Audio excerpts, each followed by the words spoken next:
ओम नमो भगवते वासुदेवाय। ओम नमो भगवते वासुदेवाय। ओम नमो भगवते वासुदेवाय। आप सबका हमारे आज के भगवत गीता यथारूप के रीडिंग में हार्दिक स्वागत है। हम अपने छठे अध्याय ध्यान योग से श्लोक नंबर 39 तक रीडिंग कर चुके हैं। आज हम उसके आगे अपनी रीडिंग को पुनः जारी रखेंगे। मुखम करोति वाचालं पंगुम लंघयते गिरिम यत्कृपातमहं वंदे श्री गुरुम दीनतारिणं परमानंद माधवम श्री चैतन्य ईश्वरम। हरि ओम तत्सत।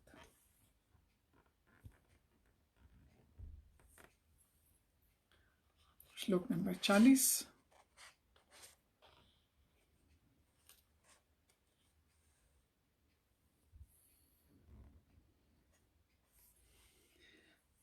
श्री भगवानुवाच पार्थ नैवेह नामुत्र विनाशस्तस्य विद्यते न हि कल्याणकृत् कश्चित् हुर्गतिं तात गच्छति। भगवान ने कहा है, प्रथापुत्र, कल्याण कार्यों में निरत योगी का न तो इस लोक में और न परलोक में ही विनाश होता है। हे मित्र, भलाई करने वाला कभी बुराई से पराजित नहीं होता। तात्पर्य द्वारा एसी भक्तिवेदांत स्वामी शिला प्रभुपाद। श्रीमद् भागवत में 1.5.17 में श्री नारद मुनि व्यासदेव को इस प्रकार उपदेश देते हैं। त्यक्ता स्वधर्मम चरणाम्बुजम हरेर भजन पक्को तत् पते तत्तो यदि यत्र क्वाद भद्रम भूदमुष्य किम को वार्थ आपतो अभजताम स्वधर्मतः। यदि कोई समस्त भौतिक आशाओं को त्याग कर भगवान की शरण में जाता है तो इसमें न तो कोई क्षति होती है और न पतन। दूसरी ओर अभक्त जन अपने अपने व्यवसायों में लगे रहते हैं और फिर भी वे कुछ नहीं प्राप्त कर पाते। भौतिक लाभ के लिए अनेक शास्त्रीय और लौकिक कार्य हैं। जीवन में आध्यात्मिक उन्नति अर्थात कृष्ण भावनामृत के लिए योगी को समस्त भौतिक कार्यकलापों का परित्याग करना होता है। कोई यह तर्क कर सकता है कि यदि कृष्ण भावनामृत पूर्ण हो जाए तो इससे सर्वोच्च सिद्धि प्राप्त हो सकती है, किंतु यह सिद्धि प्राप्त न हो पाई तो भौतिक एवं आध्यात्मिक दोनों दृष्टियों से मनुष्य को क्षति पहुंचती है। शास्त्रों का आदेश है कि यदि कोई स्वधर्म का आचरण नहीं करता तो उसे पाप फल भोगना पड़ता है। अतः जो दिव्य कार्यों को ठीक से नहीं कर पाता तो उसे फल भोगना होता है।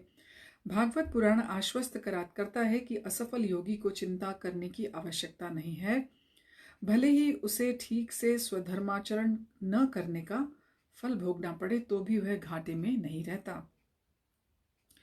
क्योंकि शुभ कृष्ण भावनामृत कभी विस्मृत नहीं होता।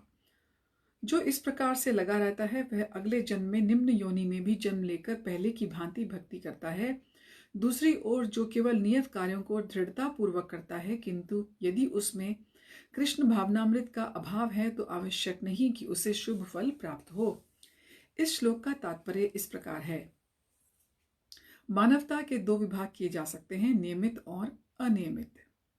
जो लोग अगले जन्म और मुक्ति के ज्ञान के बिना पाशविक इंद्रिय तृप्ति में लगे रहते हैं वे अनियमित विभाग में आते हैं, यानी कि जिसको हम इंग्लिश में अनरेगुलेटेड कहते हैं। जो लोग शास्त्रों में वर्णित कर्तव्यों के सिद्धांतों का पालन करते हैं वे नियमित यानी कि रेगुलेटेड विभाग में वर्गीकृत होते हैं। अनियमित विभाग के संस्कृत और असंस्कृत, शिक्षित और अशिक्षित, बली और निर्बल लोग पाशविक वृत्तियों से पूर्ण होते हैं, यानी कि एनिमलिस्टिक प्रोपेंसिटी से जुड़े होते हैं। उनके कार्य कभी भी कल्याणकारी नहीं होते, क्योंकि वे पशुओं की भांति आहार, निद्रा, भय और मैथुन का भोग करते हुए इस संसार में निरंतर रहते हैं, जो सदा ही दुखमय है। किंतु जो लोग शास्त्रीय आदेशों के अनुसार संयमित रहते हैं, यानी कि रेगुलेटेड रहते हैं और इस प्रकार क्रमशः कृष्ण भावनामृत को प्राप्त होते हैं, वे निश्चित रूप से जीवन में उन्नति करते हैं।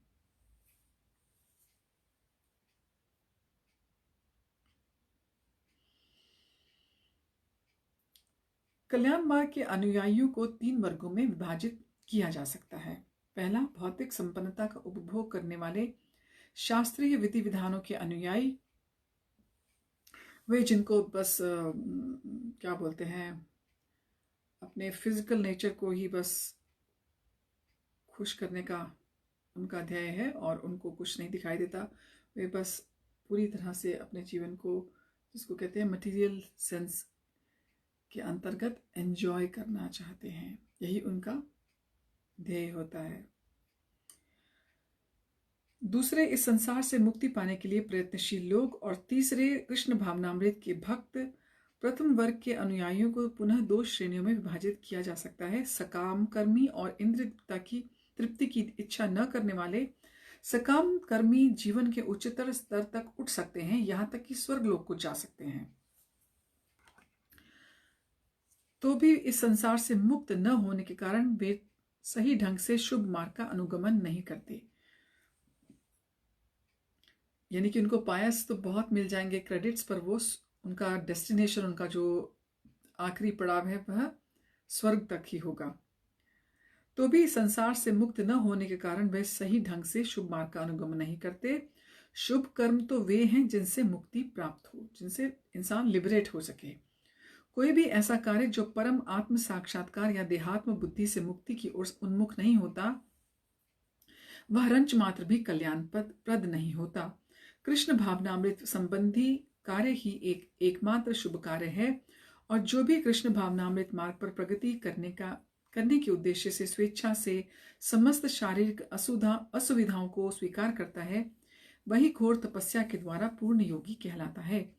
चूंकि अष्टांग योग पद्धति कृष्ण भावनामृत की चरम अनुभूति के लिए होती है, अतः यह पद्धति भी कल्याणप्रद है।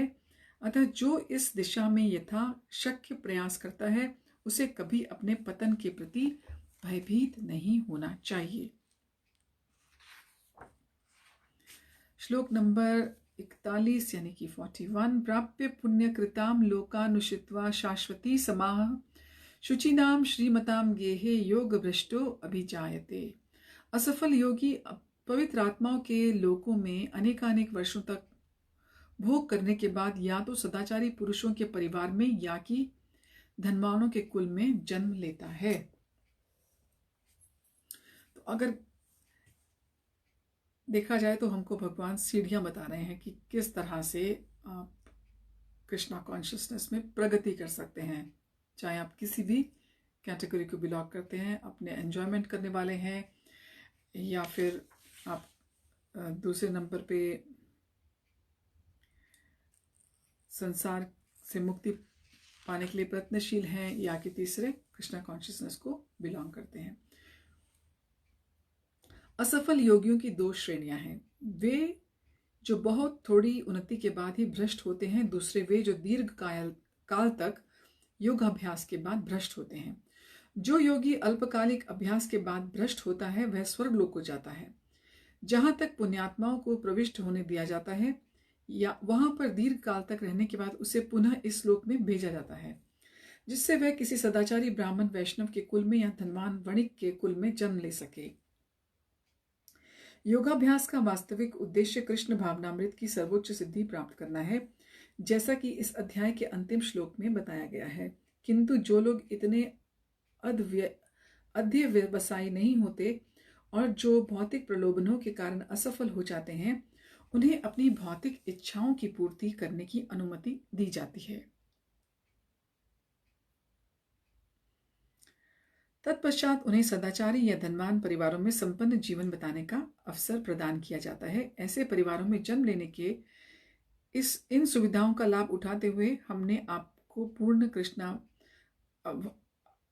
सुविधा का लाभ उठाते हुए अपने आप को पूर्ण कृष्ण भावनामृत तक ऊपर ले जाते हैं। अथवा योगिनामेव कुले भवति धीमताम एतद्धि दुर्लभतरम लोके जन्म यदि दृश्यम।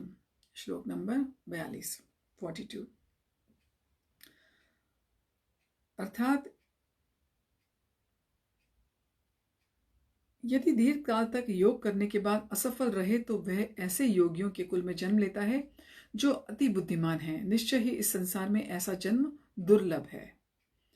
तात्पर्य यहाँ पर योगियों के बुद्धिमान कुल में जन्म लेने की प्रशंसा की गई है, क्योंकि ऐसे कुल में उत्पन्न बालक को प्रारंभ से ही आध्यात्मिक प्रोत्साहन प्राप्त होता है। विशेषतया आचार्यों या गोस्वामियों के कुल में ऐसी परिस्थिति है। ऐसे कुल अत्यंत विद्वान होते हैं और परंपरा तथा प्रशिक्षण के कारण श्रद्धावान होते हैं। इस प्रकार वे गुरु बनाते हैं।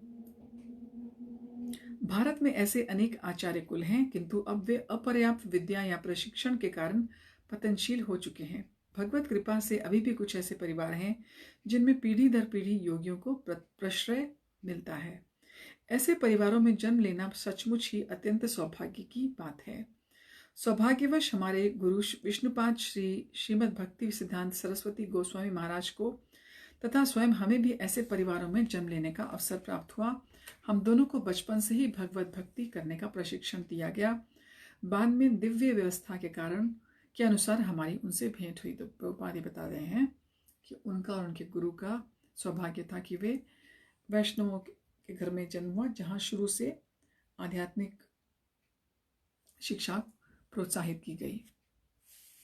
श्लोक नंबर 43। तत्तम बुद्धि संयोगम लभते पौर्वदेहिकम यतते च ततो भूयः संसिद्धौ कुरुनंदन। तात्पर्य, राजा भरत जिन्हें जन्म में तीसरे जन्म में उत्तम ब्राह्मण कुल के घर में जन्म मिला, पूर्व दिव्य चेतना की पुनः प्राप्ति के लिए उत्तम जन्म के उदाहरण स्वरूप हैं। भरत विश्व भर के सम्राट थे और तभी से यह लोक देवताओं के बीच भारतवर्ष के नाम से विख्यात है।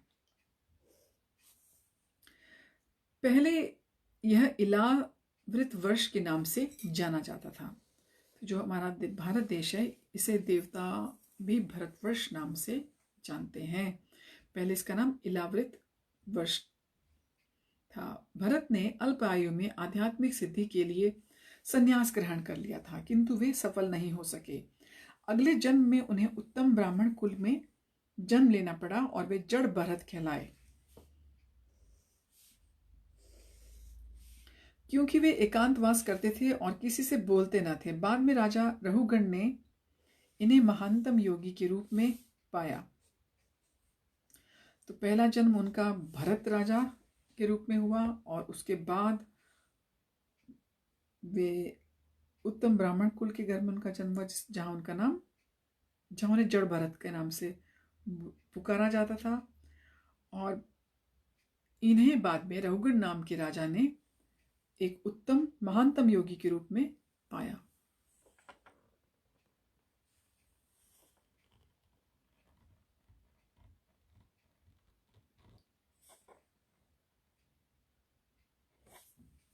श्लोक नंबर 44 यानी कि 44। पूर्वाभ्यासेन तेनेव ह्रियते ह्यवशो अपि सः जिज्ञासुरपि योगस्य शब्द ब्रह्माति वर्तते।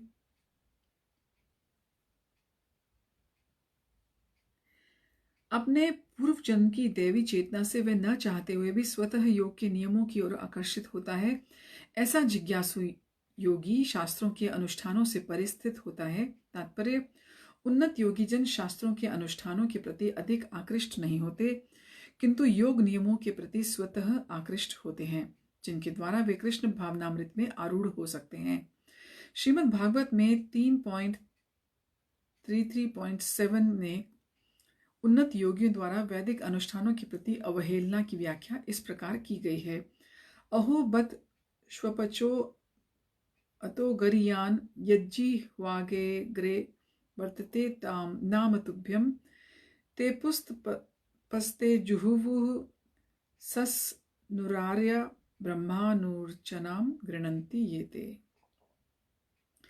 हे भगवान, जो लोग आपके पवित्र नाम का जाप करते हैं वे चांडालों के परिवार में जन्म लेकर भी आध्यात्मिक जीवन में अत्यधिक प्रगत होते हैं। ऐसे जपकर्ता निसंदेह सभी प्रकार के तप और यज्ञ कर चुके होते हैं, 30 स्थानों में स्नान कर चुके होते हैं और समस्त शास्त्रों का अध्ययन कर चुके होते हैं। इसका सुप्रसिद्ध उदाहरण भगवान चैतन्य ने प्रस्तुत किया है, जिन्होंने ठाकुर हरिदास को अपने परम प्रिय शिष्य के रूप में स्वीकार किया था।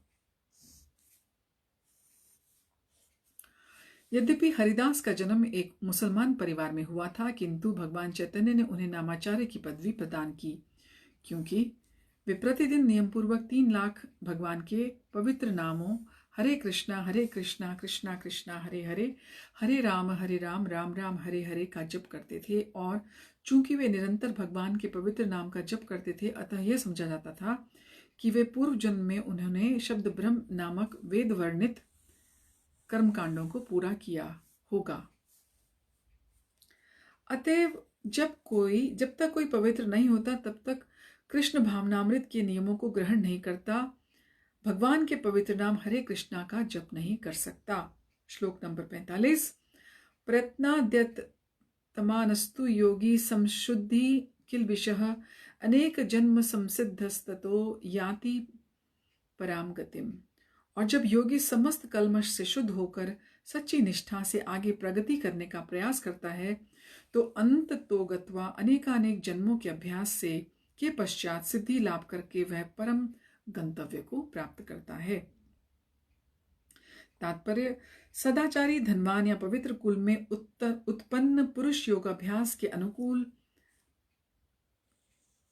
परिस्थिति से सचेष्ट हो जाता है, अतः वह संकल्प करके अपने अधूरे कार्य को करने में लग जाता है, और इस प्रकार वह अपने को समस्त भौतिक कल्मश से शुद्ध कर लेता है। समस्त कल्मश से मुक्ति होने पर उसे परम सिद्धि कृष्ण भावनामृत यानी कि कृष्णा कॉन्शियसनेस प्राप्त होती है। कृष्ण भावनामृत ही समस्त कल्मश से मुक्त होने की पूर्ण अवस्था है। इसकी पुष्टि भगवत गीता में 7.28 में हुई है। और मुझे बहुत खुशी है कि मुझे अब अंक नंबर 8 और 9 जो हिंदी में उनको जैसे लिखते हैं उसमें भेद आ गया है। शुरू मैंने गलत बोला था, 8 को 9 और 9 को 8, तो उसके लिए मैं आपसे क्षमा प्रार्थी हूँ। येषां त्वनत् गतं पापम जनानां पुण्य कर्मणाम ते द्वंद्व मोह निर्मुक्ता भजन्ते माम दृढ़व्रता।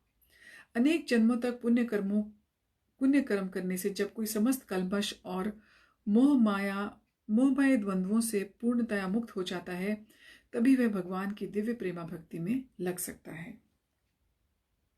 श्लोक नंबर 46। तपस्वी भयो अधिको योगी ज्ञानीभ्यो अभिमतो अधिकः कर्मीभ्यश्चाधिको योगी तस्माद् योगी भवार्जुन। योगी पुरुष तपस्वी से, ज्ञानी से तथा सकाम कर्मी से बढ़कर होता है, अतः हे अर्जुन तुम सभी प्रकार से योगी बनो। तात्पर्य, जब हम योग का नाम लेते हैं तो हम अपनी चेतना को परम सत्य के साथ जोड़ने की बात करते हैं। विविध अभ्यासकर्ता इस पद्धति को ग्रहण की गई विशेष विधि के अनुसार विभिन्न नामों से पुकारते हैं। जब यह योग पद्धति सकाम कर्मों से मुख्यतः संबंधित होती है तो कर्म योग कहलाती है। जब यह चिंतन से संबंधित होती है तो ज्ञान योग कहलाती है, और जब यह भगवान की भक्ति से संबंध होती है तो भक्ति योग कहलाती है। तो यदि कोई आपसे पूछे कि कर्म योग और भक्ति योग में क्या डिफरेंस है तो और ज्ञान योग में क्या डिफरेंस है, तो आप श्लोक नंबर 46 चैप्टर के तात्पर्य में से इसको पढ़ के दूसरे को एक्सप्लेन कर सकते हैं। भगवान की भक्ति से जुड़ गया तो भक्ति योग हो गया, और सकाम कर्मों से मुख्यतः संबंधित होता है जब कर्म, तब योग पद्धति कर्म योग कहलाती है। और जब यह चिंतन से यानी कि कॉन्टेम्पलेशन से जुड़ा होता है तो उसको ज्ञान योग कहते हैं। जैसा कि अगले श्लोक में बताया जाएगा कि भगवान ने हमें यहां पर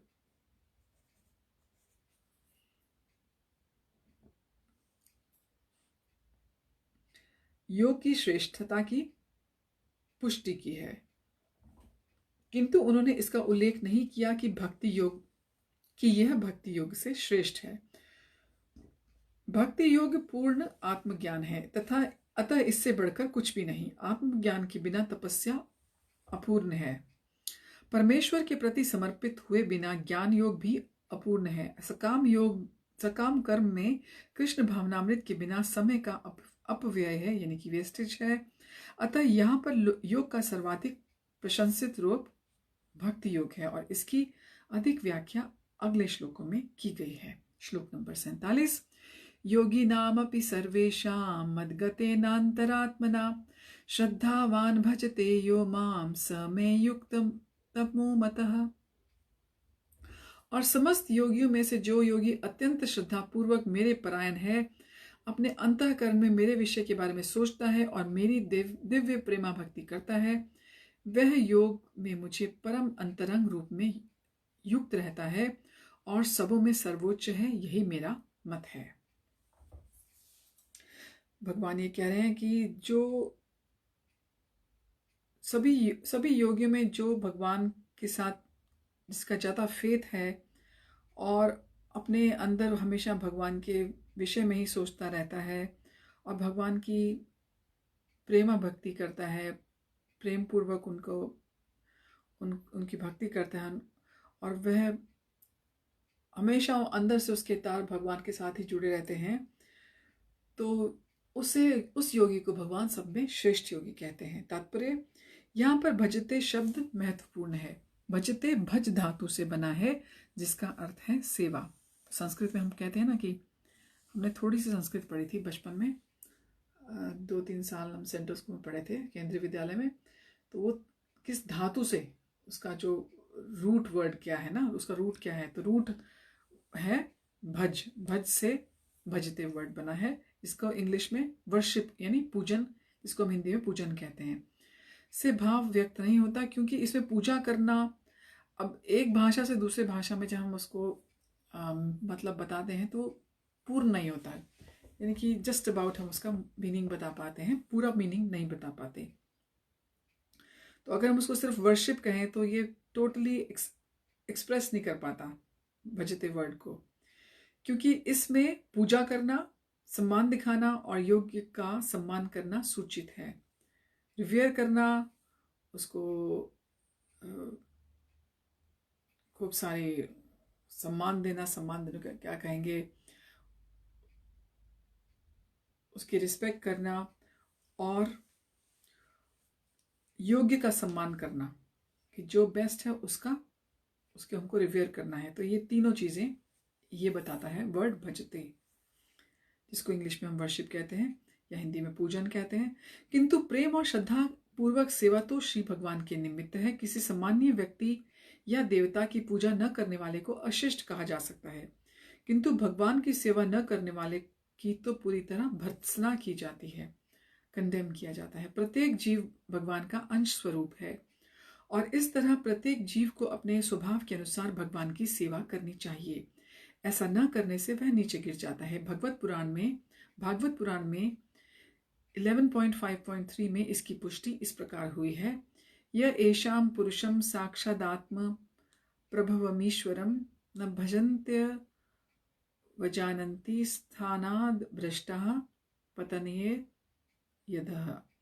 जो मनुष्य अपने जीवन दाता आद्य भगवान की सेवा नहीं करता और अपने कर्तव्य में शिथिलता बरतता है, वह निश्चित रूप से अपनी स्वाभाविक स्थिति से नीचे गिर जाता है। भागवत पुराण के इस श्लोक में भजंती शब्द व्यवहृत हुआ है। भजंती शब्द का प्रयोग परमेश्वर के लिए प्रयुक्त किया जा सकता है, किंतु वर्शिप यानी कि पूजन शब्द का प्रयोग देवताओं या अन्य किसी सामान्य जीव के लिए किया जाता है। इस श्लोक में प्रयुक्त अवजानन्ति शब्द भगवत गीता में भी पाया जाता है। अवजानन्ति माम मूढ़ा केवल मूर्ख तथा धूर्त भगवान कृष्ण का उपहास करते हैं। ऐसे मूर्ख भगवत भक्ति की प्रवृत्ति न होने पर भी भगवत गीता का भाष्य कर बैठते हैं। फलतः वे भजंती या वर्शिप पूजन शब्दों के अंतर को नहीं समझते। तो प्रभुपाद ने कितना पेन्सटेकिंगली हमको एक्सप्लेन किया है इस पर्पट में, इस तात्पर्य में, कि जो भजंती वर्ड है वो वर्शिप के साथ उसका वर्ड टू वर्ड मीनिंग सही नहीं बैठता। आप वर्शिप वर्ड यूज कर सकते हो देवी देवताओं के लिए, पर भगवान के लिए भजंती वर्ड कंप्लीट है, क्योंकि उसमें और भी ज्यादा सुंदर भाव हैं और भी ज्यादा एक्सप्रेसिव है वो वर्ड। और जिनको भगवान में और देवताओं के बीच समझ में नहीं आया अंतर, तो उनको ये ऐसे वर्ड्स से उनको कुछ खास आनंद नहीं आता, वो ऐसे शब्दों का उपहास उड़ाते हैं, वो अंतर को समझ नहीं पाते। भक्ति योग समस्त योगों की परिणति है। अन्य योग तो भक्ति योग में भक्ति तक पहुंचने के साधन मात्र हैं। तो भक्ति योग कंप्लीट है, पूर्ण है, और जो बाकी योग हैं वे सीढ़ियां हैं भक्ति योग तक पहुंचने की। योग का वास्तविक अर्थ भक्ति योग है। अन्य सारे योग भक्ति योग रूपी गंतव्य की दिशा में अग्रसर होते हैं। गंतव्य यानी कि डेस्टिनेशन। कर्म योग से लेकर भक्ति योग तक का लंबा रास्ता आत्म साक्षात्कार तक जाता है। निष्काम कर्मयोग इस रास्ते का आरंभ है। जब कर्म योग में ज्ञान और वैराग्य की वृद्धि होती है तो वह अवस्था ज्ञान योग कहलाती है।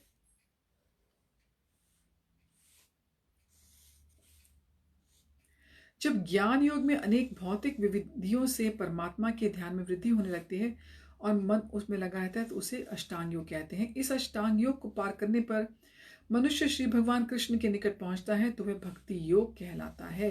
तो अष्टांग योग को जब क्रॉस कर जाएगा योगी तो वो भक्ति योग में एंटर कर जाता है।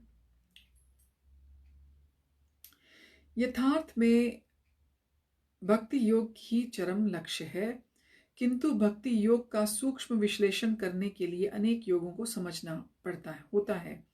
अतः जो योगी प्रगतिशील होता है वह शाश्वत कल्याण के सही मार्ग पर रहता है। जो किसी एक बिंदु पर दृढ़ रहता है और आगे प्रगति नहीं करता वह कर्मयोगी, ज्ञान योगी, ध्यान योगी, राजयोगी, हठ योगी आदि नामों से पुकारा जाता है। यदि कोई इतना भाग्यशाली होता है कि भक्ति योग को प्राप्त हो सके तो यह समझना चाहिए कि उसने समस्त योगों को पार कर लिया है। अतः कृष्ण भावना भावित होना योग की सर्वोच्च अवस्था है। ठीक उसी तरह जैसे कि हम यह कहते हैं कि विश्व भर के पर्वतों में हिमालय सबसे ऊंचा है, जिसकी सर्वोच्च चोटी एवरेस्ट है। सब योगों में महानतम योग भक्ति योग है और भक्ति योग में सर्वोपरि है भगवान कृष्ण, जिनके हम सभी पूजा करते हैं और हम सभी आत्माओं के वही लक्ष्य हैं। हो सकता है इस समय हम अलग अलग सीढ़ियों पे खड़े हो, कोई ऊंची सीढ़ी पे, कोई नीचे, कोई मिडिल में, कोई अभी चढ़ने लगा है सीढ़ी पे, पर हम सब का धीरे धीरे एक ही लक्ष्य है कि वहां तक पहुंचना, भगवान की सेवा करना। इस जन्म में हम प्रैक्टिस करते हैं अगर हमने कृष्णा कॉन्शियसनेस को अपना लिया है। कोई विरला भाग्यशाली ही वैदिक विधान के अनुसार भक्ति योग के पद को स्वीकार करके कृष्ण भावना भावित हो पाता है। आदर्श योगी श्याम सुंदर कृष्ण पर अपना ध्यान एकाग्र करता है, जो बादल के समान सुंदर रंग वाले हैं, जिनका कमल सदृश मुख सूर्य के समान तेजवान है, जिनका वस्त्र रत्नों से प्रभापूर्ण है और जिनका शरीर फूलों की माला से सुशोभित है। उनके अंगों को प्रदीप्त करने वाली उनकी ज्योति ब्रह्म ज्योति कहलाती है। जो इफल्जेंस उनकी बॉडी से निकलती है उसे हम ब्रह्म ज्योति कहते हैं।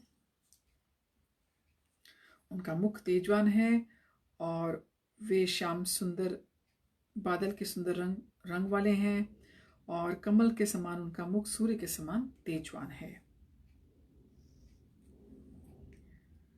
वे राम, नरसिंह, बराह तथा श्री भगवान कृष्ण जैसे विभिन्न रूपों में अवतरित होते हैं। जैसे हम जानते हैं रामनवमी, भगवान राम का पेरेंट्स डे हम मना चुके हैं।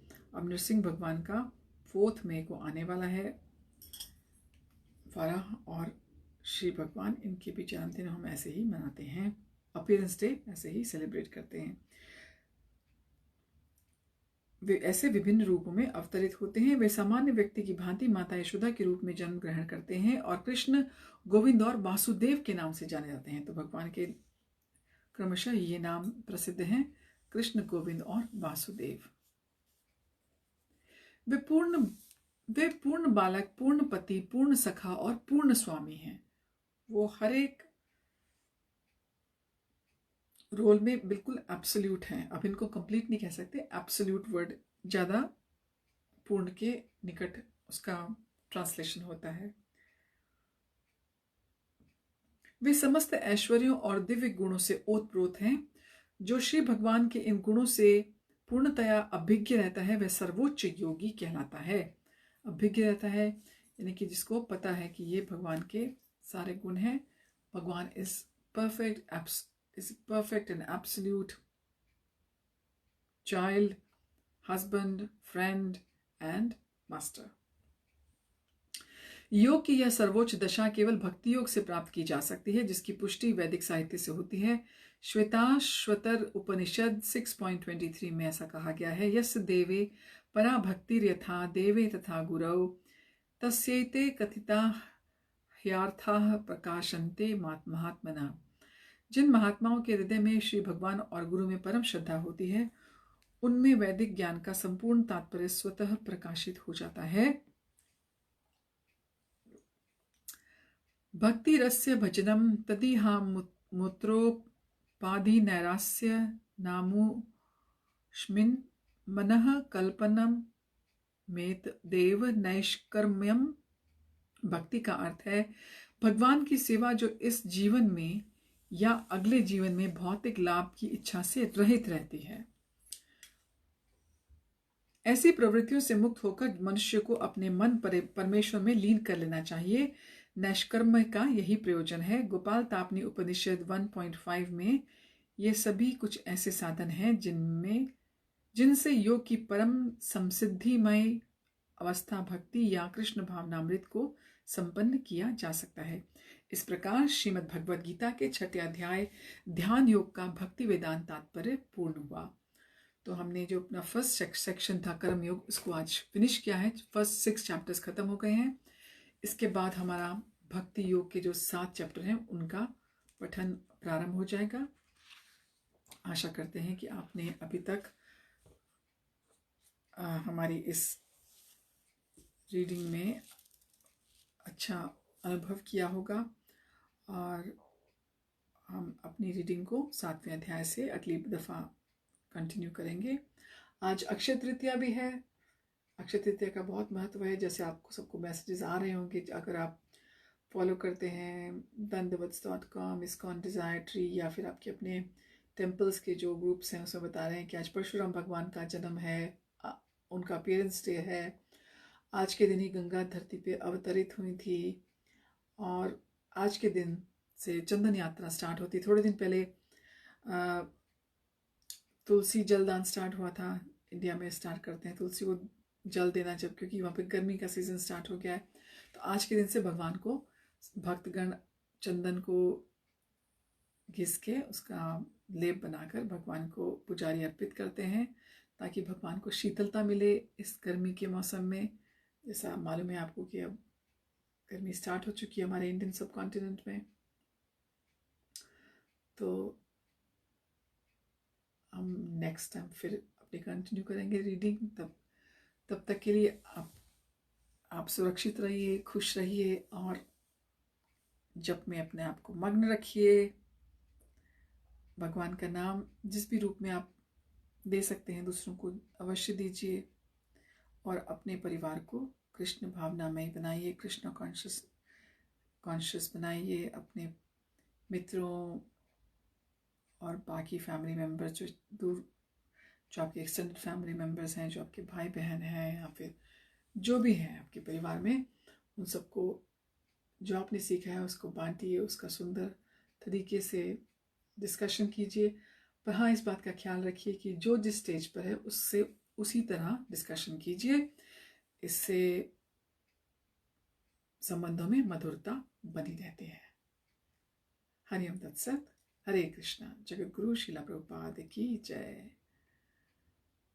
भगवान कृष्ण की जय। राधा रानी की जय।